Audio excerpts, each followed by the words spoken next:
Today's topic of discussion, starch infection. What is starch? Starch infection are a group of infectious disease that can be transmitted from pregnant woman to her fetus or newborn. So starch infectionங்கிறது அது not a single, it is a group of infection. இது எப்படி யாராட்ட transmit ஆகுதுன்னு சொல்லி பார்த்தா from infected pregnant லேடிகிட்டேருந்து அவங்களோட foetus or newborn பேபிக்கு transmit ஆகிற இன்ஃபெக்ஷன் தான் TORCH infection.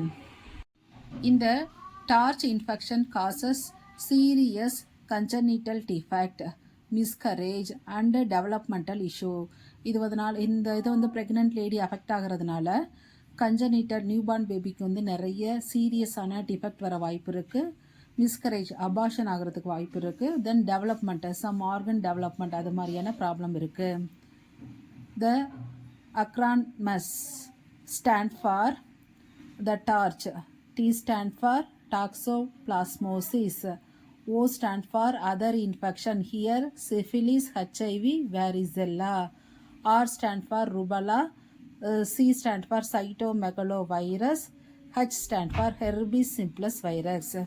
So these infection can lead to symptoms like rashes, jaundice or organ damage. ஆனால் இதில் என்ன ஒரு கண்டிஷன்னா ஏசிம்டமேட்டிக் இன் மதர்ஸ்.